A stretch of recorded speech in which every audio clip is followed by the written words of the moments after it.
W obliczu ataków barbarzyńców, uzurpatorów na granicach i rebelii w Rzymie, panujący w III wieku cesarz Aurelian zwrócił się o pomoc w zjednoczeniu imperium do Boga żołnierza. Zanim jednak jego dzieło zdołało okrzepnąć, został zamordowany. Cesarstwo znowu było zagrożone. Teraz, w trudnych czasach schyłku Imperium Rzymskiego, o władzę walczyło wielu ludzi. Z chaosu wyłonił się jeden, eliminując rywali i jednocząc cesarstwo pod znakiem nowego Boga. Nazywał się Konstantyn. Zrobił wszystko, by ocalić umierające imperium. Starożytny Rzym. Konstantyn Wielki.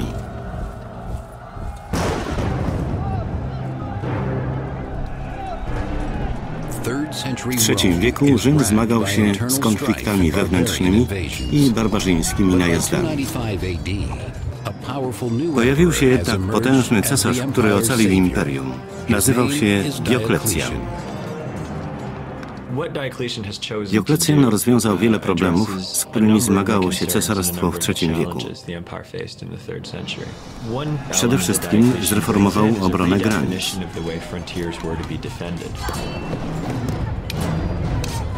Cesarz Dioklecjan stworzył nową, mobilną armię, która reagowała na zagrożenia w różnych zakątkach państwa.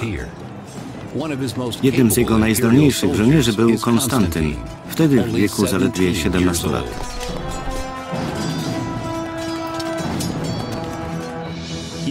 Był wyróżniającym się żołnierzem, bardzo odważnym.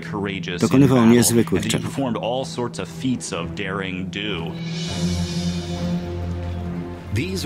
Oznaki przyszłej wielkości Konstantyna nie uszły uwagi Dioklecjana. Cesarz trzymał go blisko siebie, twierdząc, że chce zapewnić młodzieńcowi należne mu miejsce w imperium.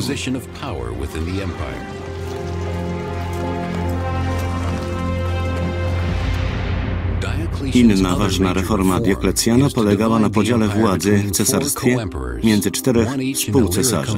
Dwaj rządzili w Ilirii i Italii. Ojciec Konstantyna panował w Galii. Sam Dioklecjan sprawował rządy w Nikomedii, w Azji Mniejszej. Dioklecjan wiedział, że współcesarze mogą zwrócić się przeciw niemu. By temu zapobiec, trzymał ich synów, w tym Konstantyna, na swoim dworze. Zdobywali tam odpowiednie umiejętności pod czujnym okiem cesarza. Konstantyn trafił na dwór Dioklecjana, gdzie odbierał edukację właściwą przedstawicielowi jego klasy. Poznawał literaturę i filozofię, uczył się greki, której wcześniej nie znał. Zgłębiał tajniki sztuki wojennej. Życie Konstantyna na dworze nie było sielanką. Jego opiekun, cesarz, rządził żelazną ręką.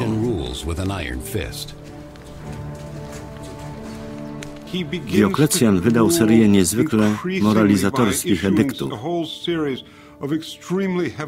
Mówił ludziom, jak mają żyć, jak mają być lepszymi obywatelami.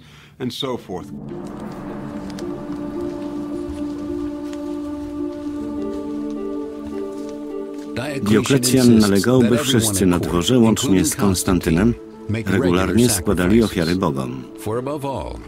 Wierzył, że to właśnie bogowie decydują o jedności imperium.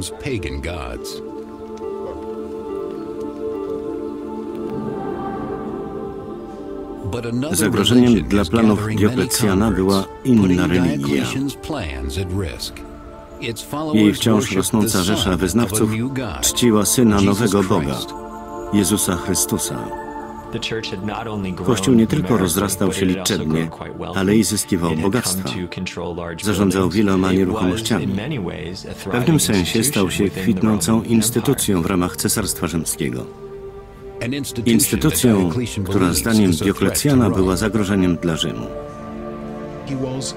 Był przekonany, że dobrobyt państwa i bezpieczeństwo samego Rzymu zależą od przychylności starych bogów i że chrześcijanie stwarzają zagrożenie.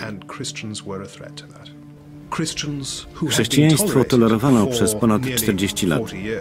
Chrześcijanie stanowili duży odsetek mieszkańców rzymskich miast. Z pewnością służyli w armii i byli obecni nawet na cesarskim dworze.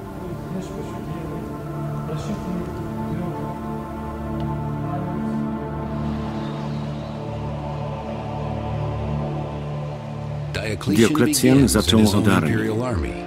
Zażądał, by wszyscy legioniści złożyli ofiary starym bogom. Wielu chrześcijan odmówiło. Dioklecjan wierzył, że wszystko, co kłóci się ze starym rzymskim kultem, stanowi realne zagrożenie dla państwa. Chrześcijanie byli wrogiem wewnętrznym, zwłaszcza jeśli służyli w armii.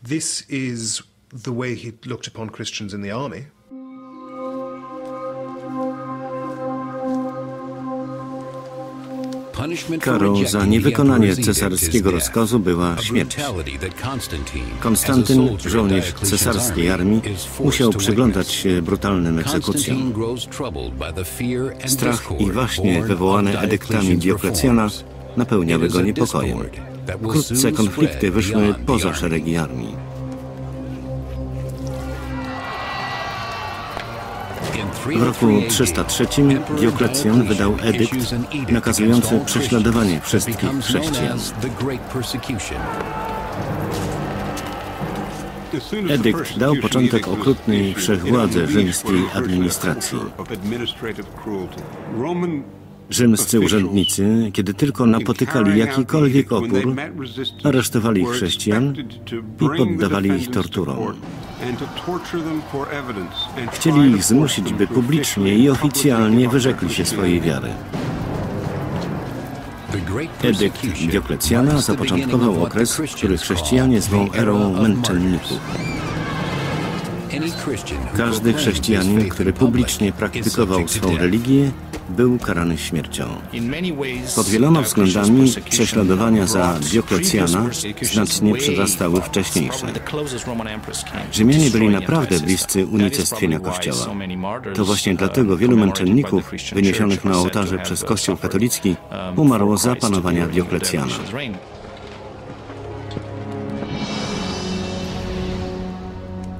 Mimo swoich wątpliwości co do prześladowań, Konstantyn musiał utrzymywać dobre stosunki z człowiekiem, który decydował o jego przyszłości. Kiedy jednak Dioklecjan zachorował i abdykował, nagle okazało się, że cesarz nie uwzględnił Konstantyna w swoich planach przekazania władzy. Wydaje się, że według Dioklecjana Konstantyn był zagrożeniem. Towarzyszył cesarzowi w wielu kampaniach, był bardzo przydatny. Wiemy, że u schyłku życia Dioklecjan właściwie uwięził Konstantyna na swoim dworze, by młodzieniec nie uciekł na dwór ojca i nie zyskał poparcia tamtejszej armii. Teraz, kiedy nic już nie trzymało go na wschodzie, Konstantyn wziął swój los we własne ręce i uciekł spod władzy Dioklecjana.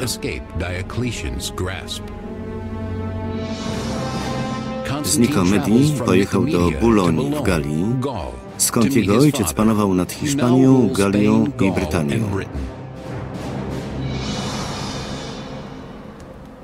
Ojciec Konstantyna, Konstancjusz Chlorus, był stary, schorowany i bardzo tęsknił za synem.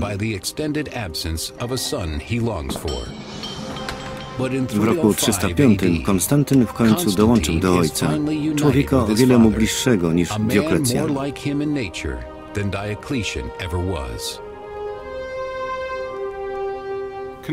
O ile wiemy, rządy Konstancjusza na zachodzie były mniej rygorystyczne.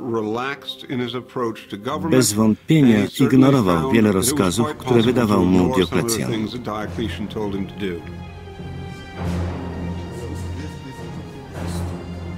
Konstantyn znalazł w ojcu o wiele łagodniejszego władcę. Sam Konstancjusz dostrzegł, że syn wyrósł na człowieka, który w przyszłości powinien zająć jego miejsce na tronie. Kiedy cesarz Dioklecjan abdykował w roku 305, Konstantyn wyrwał się spod jego kontroli i uciekł do ojca, Konstancjusza, władcy prowincji zachodniej. Jako jeden z 4 współcesarzy, Konstancjusz władał Galią, Hiszpanią i Brytanią. Tej ostatniej zagrozili barbarzyńscy Piktowie. W roku 305 wraz z Konstantynem wyruszył z Boulogne do Brytanii, by stłumić rebelię.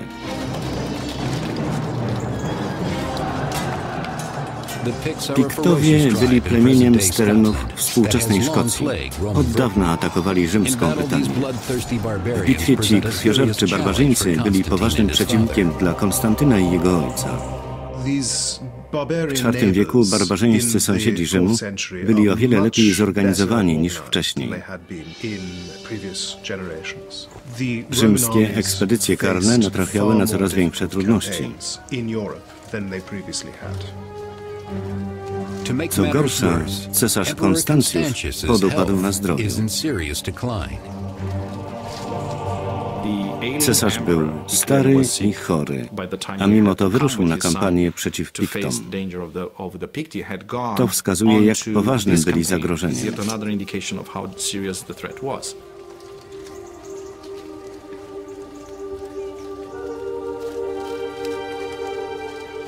Konstancjusz zaniemógł, więc obowiązek poprowadzenia legionów do boju spoczął na barkach Konstantyna. Kiedy Konstantyn dołączył do ojca na zachodzie, Konstancjusz zrobił wszystko, by syn zaznajomił się ze sztuką dowodzenia w polu, by poznał żołnierzy i zdobył ich szacunek, by wreszcie zajął należne mu miejsce w administracji Cesarstwa Zachodniego.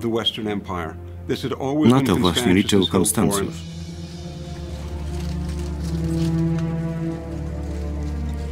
Dzięki swym militarnym talentom Konstantyn szybko zdobył lojalność armii.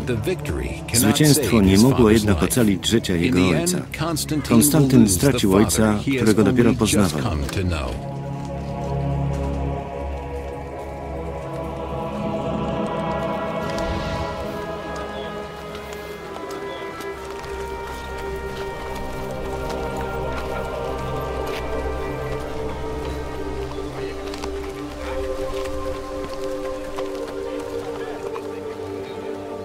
Kiedy zmarł Konstancjusz, armia obwołała cesarzem Konstantyna. To wydaje się naturalne. Legioniści znali i szanowali ojca Konstantyna. Wiedzieli już, że będzie dobrym władcą.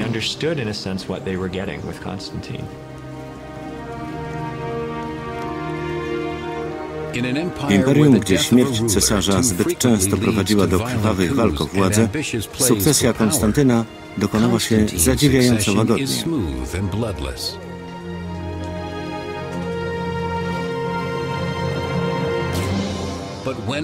W roku 306 Galii zaatakowali germańscy Frankowie. Konstantyna czekał chrzest bojowy. Natychmiast wyruszył z Brytanii na południe, by stawić czoło zagrożeniu.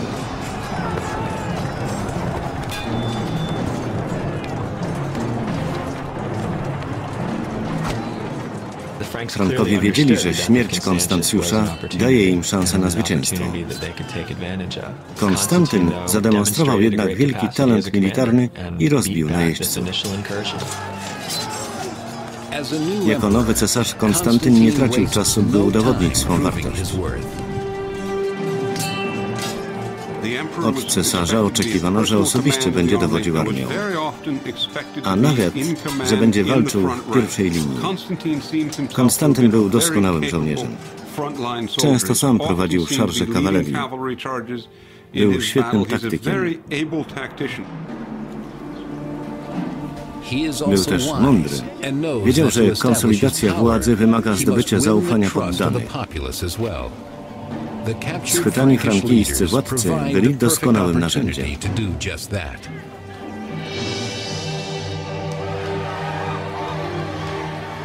Konstantyn zawiózł ich w łańcuchach do Trewiru we współczesnych Niemczech. W ten sposób pokazywał ludowi, że potrafi go obronić. Konstantyn rozumiał, że każdy ówczesny cesarz, jeśli chce zachować władzę, musi walczyć z barbarzyńcami. Sam robił to w wielkim stylu. Atakował Franków. Wiemy, że wziął do niewoli kilku frankijskich królów, którzy potem trafili na arenę ku zachwytowi galijskich mas. Barbarzyńcy zginęli w paszczach dzikich bestii. Konstantyn stawiał sprawę jasno.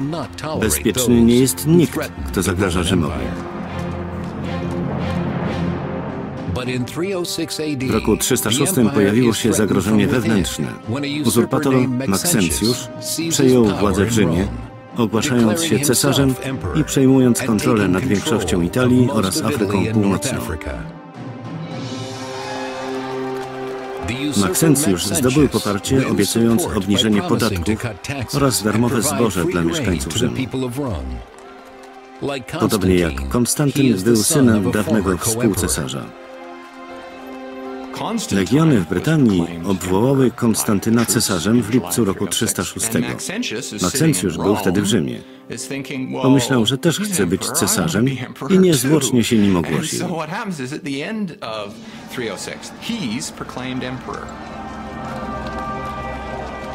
W przeciwieństwie do Konstantyna roszczenia Maksencjusza nie były uzasadnione.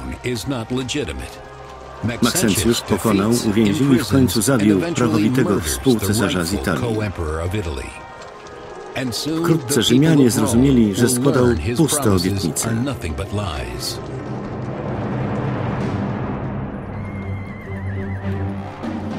W roku 311 lud rzymski podniósł bunt. Rozdawnictwo zboża i obniżenie podatków dotyczyły tylko bogatych. By przeżyć, najubożsi musieli kraść. Maksencjusz nie był popularnym władcą. Właściwie to był niezwykle okrutny. Krwawo stłumił rewoltę. Krążyły plotki, że uwodził córki senatorów. Wciąż miał problemy z dostawami zboża, nakładał coraz większe podatki. Rebelia zdesperowanych mieszkańców Rzymu była dla Konstantyna darem od losu.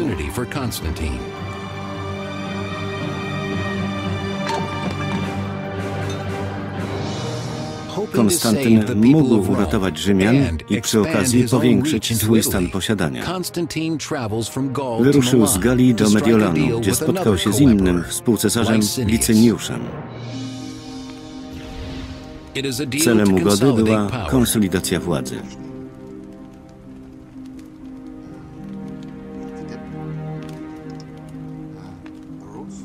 By przypieczętować sojusz, Konstantyn zaproponował Licyniuszowi własną siostrę za żonę.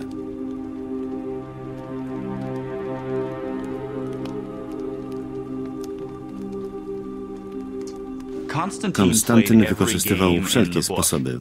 Był niezwykle ambitny. Chwytał każdą sposobność do zwiększenia władzy. W młodości dopuszczał się różnych manipulacji, chcąc dotrzeć na sam szczyt drabiny społecznej. Licyniusz i Konstantyn przekonali współcesarzy na wschodzie, że ich intencje dotyczą jedynie Maksencjusza. Konstantyn chciał wykorzystać sytuację. Nazwał Maksencjusza nieprawowitym władcą i uzurpatorem. Atak na Maksencjusza usprawiedliwiał koniecznością usunięcia tyrana z rzymskiego tronu.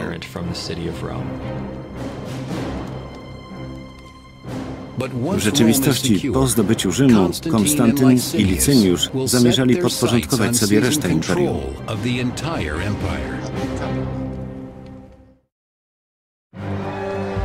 W roku 306, kiedy uzurpator Maksencjusz objął władzę w Rzymie, Konstantyn zawarł sojusz z równie ambitnym współcesarzem Licyniuszem.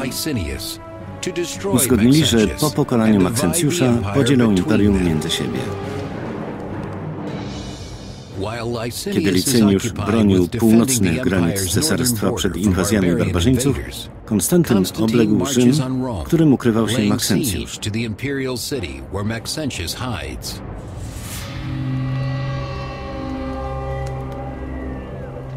Maksencjusz, zagorzały poganin, uzależniał swą strategię od wróżb, odczytywanych z owczych wnętrzności. Kiedy zbliżała się bitwa, Maksencjusz chciał być pewien boskiej opieki i sięgał po sposoby, których użyłby każdy szanujący się rzymski cesarz, proszący bogów o pomoc. Chciał wiedzieć, czy powinien czekać, czy też wydać Konstantynowi bitwę. Odpowiedzi szukał w przepowiedniach sybyllińskich. Maksencjusz zwrócił się o wskazówki do rzymskiego kolegium kapłańskiego, które opiekowało się księgami sybyllińskimi. Kapłani mieli przeanalizować przepowiednie i udzielić mu odpowiedzi.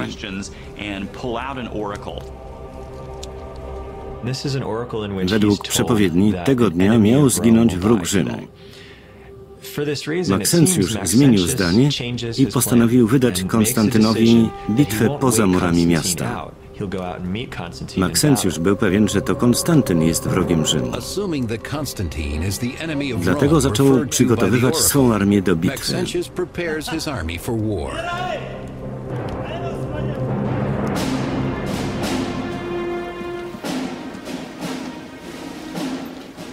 To samo robił Konstantyn pod murami Rzymu. Wiedział, że siły Maksencjusza są większe, był więc niespokojny. Konstantyn obawiał się przewagi liczebnej przeciwnika. Podobno modlił się, by jakiś Bóg mu pomógł. I wtedy doznał wizji. Uznał ją za chrześcijańską.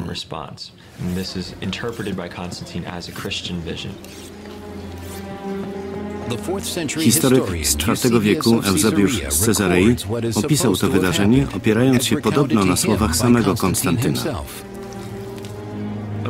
Krótko po południu, kiedy dzień zaczynał zmierzać ku końcowi, ujrzał na niebie świetlisty znak krzyża. Wznosił się ponad słońcem, ozdobiony napisem „Pod tym znakiem zwyciężaj”. Konstantyn twierdził, że znak przypominał krzyż z literą P.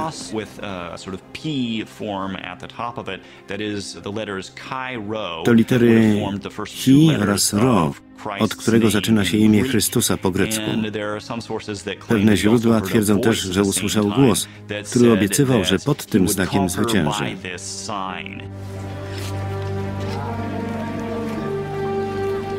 Konstantyn kazał żołnierzom umieścić znak Chi-Ro na tarczach i sztandarach.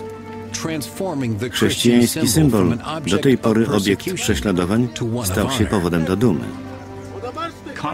Konstantyn uznał, że nowy Bóg, dotychczas prześladowany, da mu zwycięstwo.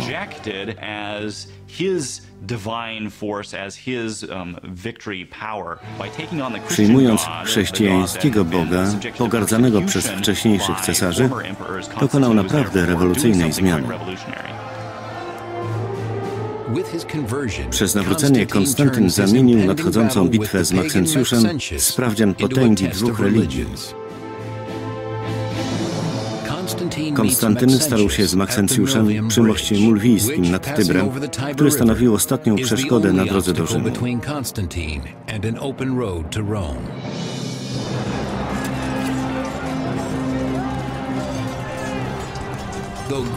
Mimo przewagi liczebnej przeciwnika, legioniści Konstantyna ze znakiem Chi-Ro na tarczach odważnie rzucili się do walki. Bitwa przy moście mulwijskim to ciekawe starcie. Armie stoją naprzeciwko siebie. Potem, mimo przewagi liczebnej, oddziały Maksencjusza zostają zepchnięte ku rzece.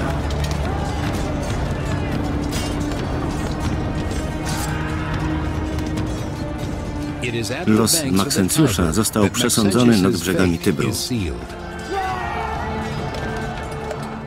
Konstantyn zmusił Maksencjusza, by stanął do bitwy z Tybrem za plecami. Kiedy Konstantyn uderzył, armia Maksencjusza poszła w rozsypkę. Maksencjusz nie miał wyjścia, musiał uciekać. Próbował przepłynąć Tyber.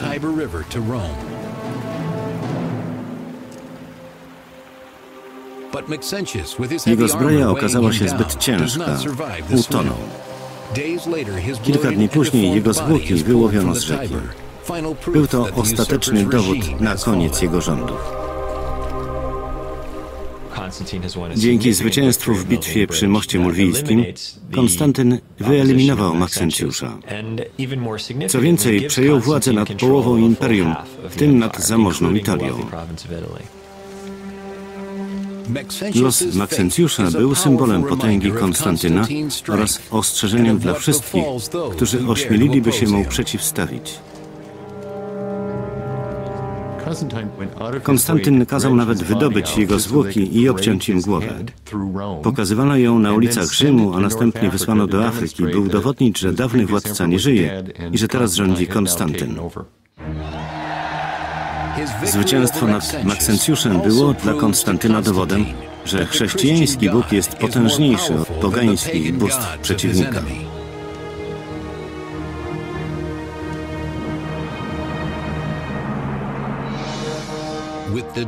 Po klęsce Maksencjusza całe zachodnie cesarstwo należało do Konstantyna. Zgodnie z umową wschód pozostawił Licyniuszowi.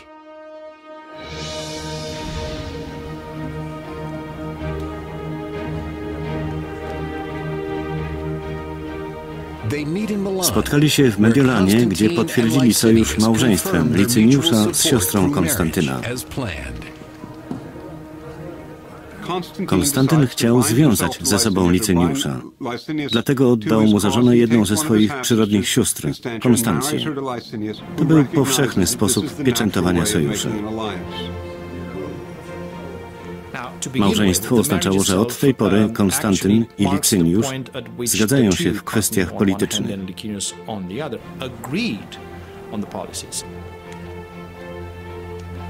Jedna z nich dotyczyła niedawnego przejścia Konstantyna na chrześcijaństwo.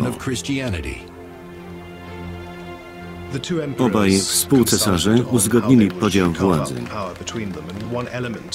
Omawiali też sprawę tolerancji dla chrześcijan w całym imperium. Licyniusz nie był chrześcijaninem, ale zgadzał się z Konstantynem w kwestii zakończenia prześladowań. Do tej pory wszystko szło zgodnie z planem, ale sojusze zrodzone z ambicji są kruche. Konstantyn wiedział, że współcesarz jest także jego największym rywalem.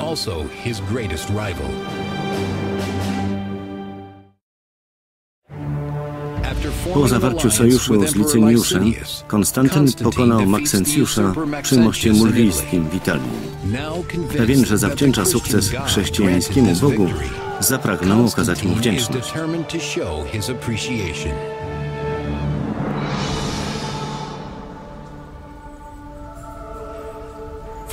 Po raz pierwszy od 10 lat chrześcijanie w całym imperium mogli swobodnie wyznawać swą religię. Po raz pierwszy w ogóle ich wiarę podzielał cesarz. Konstantyn przeszedł na chrześcijaństwo, wziął Kościół w obronę.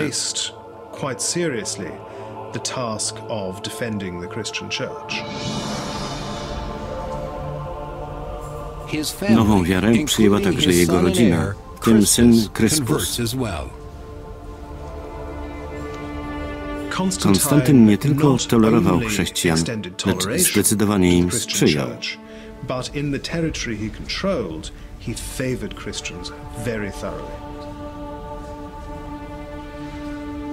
W roku 313 Konstantyn i Licyniusz wydali edykt mediolański, zapisany przez Lactantiusza, historyka z IV wieku. Postanowiliśmy dać chrześcijanom i wszystkim zupełną wolność wyznawania religii, jakiej kto zechce. W ten sposób bowiem bóstwo i dla nas, i dla wszystkich poddanych naszej władzy zjednać będzie można i usposobić łaskawie. Z czasem relacje Konstantyna z Licyniuszem zaczęły się psuć. Kiedy Licyniusz zdominował wschód, wzrósł jego apetyt na władzę.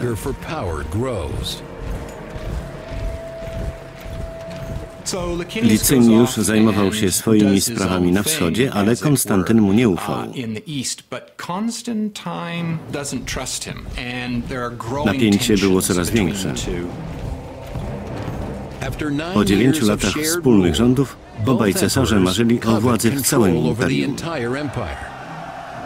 Ich rywalizacja miała doprowadzić do wojny domowej.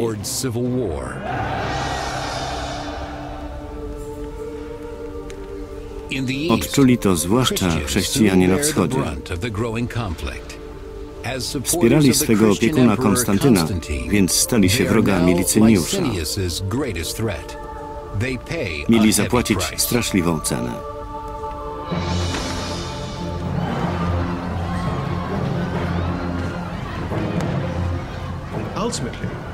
Licyniusz wznowił prześladowania.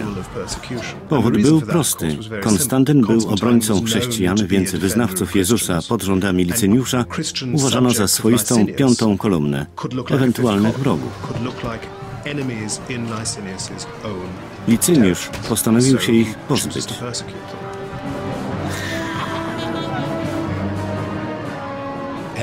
Płonęły kościoły i święte księgi. Sojusz Licyniusza z Konstantynem dobiegł końca.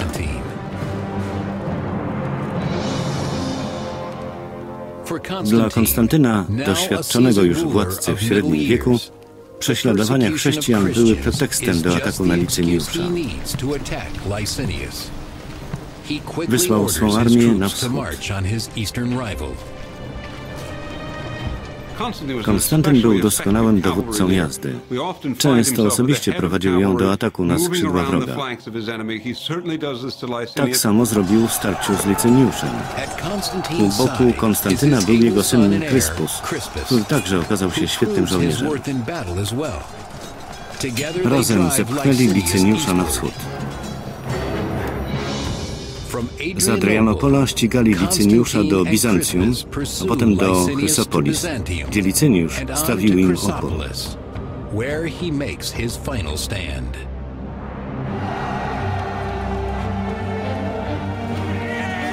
To właśnie tam, w roku 324, Konstantyn i Chryspus starli się z Licyniuszem. Stawką była przyszłość imperium. Chryspus odziedziczył po ojcu talent militarny. Bez jego pomocy zwycięstwo nad Licyniuszem byłoby niemożliwe.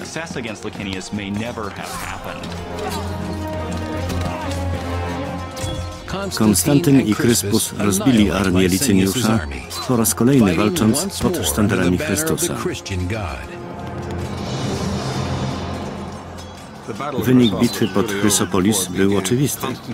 Konstantyn wszedł na ziemię Licyniusza, nie napotykając oporu. Jego armia odniosła wiele zwycięstw. Sam Licyniusz nie wierzył w swój sukces.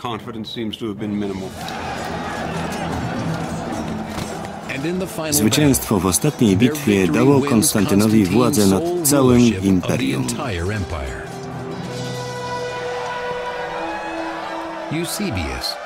Jak pisał biskup Eusebiusz z Cezarei, wschodnie prowincje zjednoczyły się z zachodnimi. Całe Imperium Rzymskie znalazło się pod władzą jednego pana.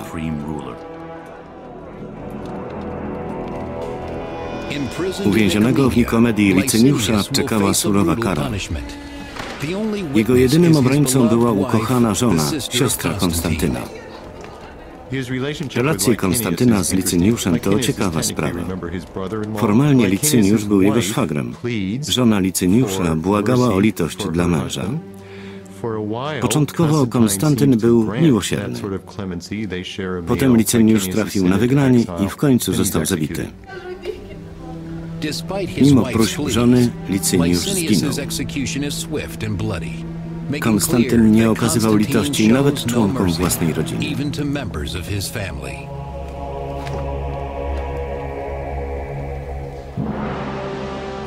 Po eliminacji Licyniusza Konstantyn rządził całym imperium. Zamierzał uczynić Chryspusa współcesarzem na zachodzie. Jako współcesarz Chryspus podzielał zamiary ojca, by zbudować nową chrześcijańską stolicę w Bizancjum. Po objęciu władzy w całym imperium, Konstantyn zamierzał wznieść zupełnie nowe miasto ku swojej czci. Tak powstał Konstantynopol. Cesarz wybrał strategiczne miejsce w połowie drogi między najważniejszymi granicami. Celowo zbudował miasto, które nie było obciążone pogańską przeszłością. Nie było tam innych religii. Konstantynopol był chrześcijański. Kiedy spełniały się marzenia Konstantyna, problemy pojawiły się wśród jego najbliższych. Jego żona Fausta nienawidziła Kryspusa. Kryspus był synem pierwszej żony Konstantyna. Trzej pozostali synowie pochodzili ze związku z Faustą. Nic dziwnego, że pojawiały się konflikty.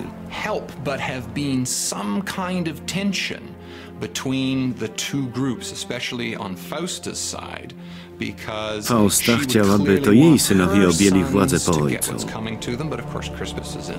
Jednak na przeszkodzie stał Kryspus. Zazdrosna o rządy Kryspusa na zachodzie, Fausta postanowiła zadbać o przyszłość synów, bez względu na wszystko.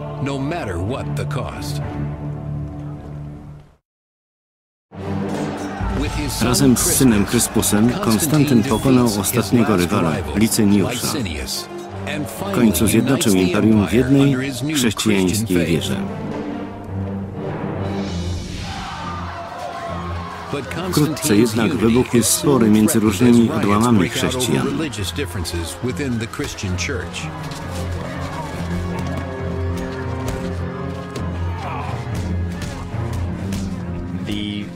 Wśród chrześcijan na wschodzie panował wielki zamęt. Toczyły się spory o naturę Chrystusa oraz o to, kto powinien sprawować władzę w Kościele.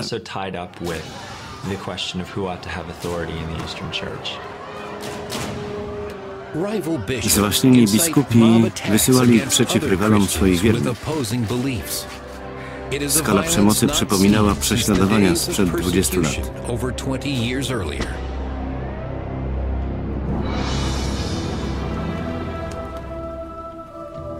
Szukając rozwiązania, Konstantyn zażądał, by biskupi zakończyli krwawy spór. Zwołał w Nicei sobór. Uczestniczyło w nim 300 biskupów. Cesarz nakazał im ustalenie jednej definicji wiary chrześcijańskiej.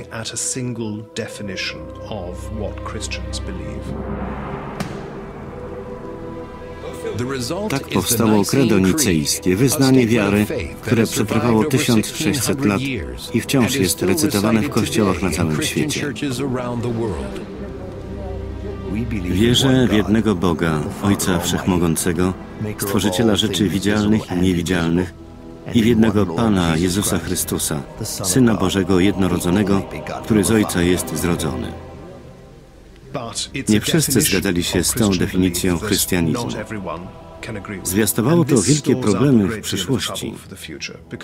Rywalizujące odłamy chrześcijaństwa wciąż próbowały zyskać przychylność władcy. A to oznacza, że cesarze, zamiast zajmować się ważnymi sprawami państwowymi, bez przerwy rozwiązywali spory między różnymi biskupami. Trying to manage the rivalries among different Christians and different Christian bishops. Być może właśnie dlatego Konstantyn nie zauważył problemów we własnej rodzinie. W roku 326 Fausta zaatakowała jego syna Kryspusa. Kryspus był najstarszym synem Konstantyna z pierwszego małżeństwa. Miał też przyrodnich młodszych braci. Oczywiście ich interesy były całkowicie sprzeczne.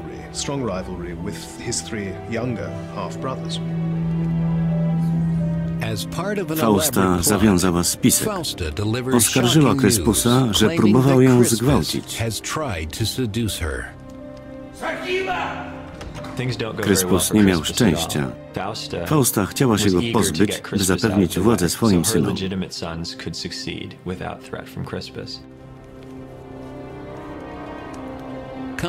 Konstantyn uwierzył żonie i kazał stracić Kryspusa.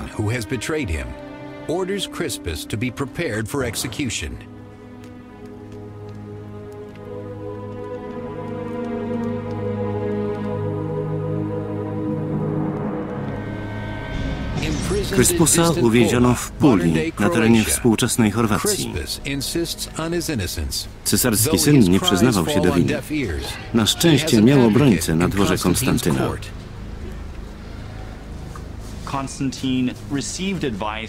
Matka cesarza Helena zwróciła mu uwagę, że być może to Fausta uknęła cały spisek, by pozbyć się Kryspusa i zapewnić władzę swoim synom.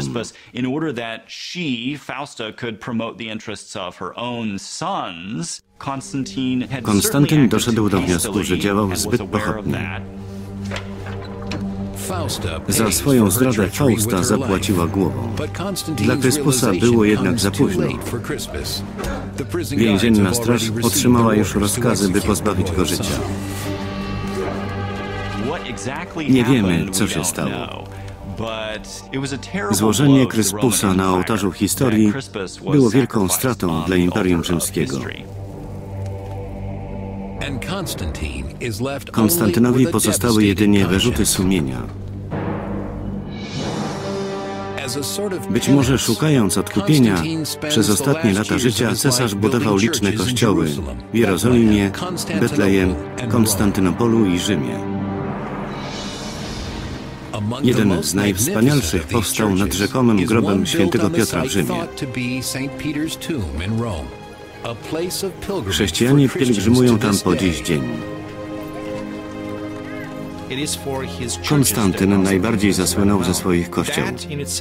To symbole jego prochrześcijańskiej polityki oraz przywiązania do nowej wiary. Trwając w wierze, mimo toczących się dysput, Konstantyn osobiście nadzorował budowę Bazyliki Świętego Piotra.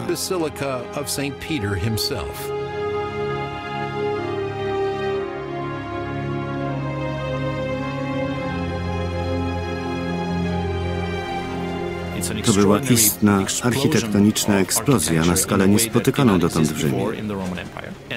Różnorodność planów można tłumaczyć pomysłami wielu architektów. Wiemy też, że sam Konstantyn zgłaszał własne uwagi. Uczestniczył w prawie każdym projekcie, miał własne poglądy na ich temat.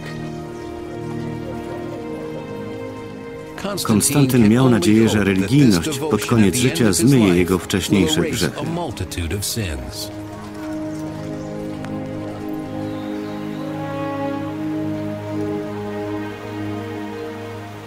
Wiedział, że zbliża się śmierć. Stary i schorowany przyjął chrzest w roku 337.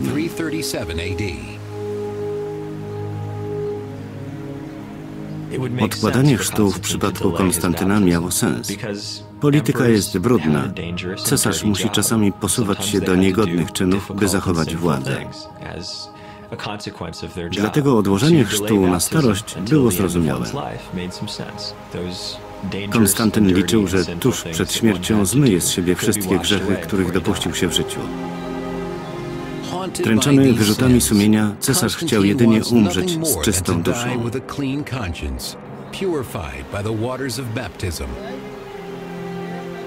Pod koniec życia Konstantyn stał się swoistym wizjonerem, który w chwili chrztu postanowił zrzucić cesarskie szaty i żyć jak prosty mnich.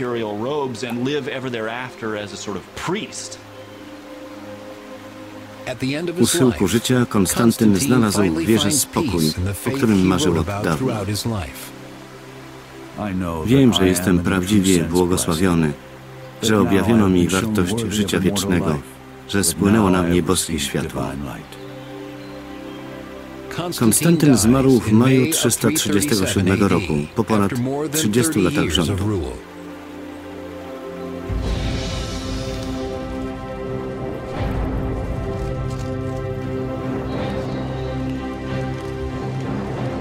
Konstantyn był wielkim cesarzem i zwycięskim dowódcą. Zdobył władzę dzięki nieposkromionej ambicji. Dzięki niej zwyciężał za każdym razem.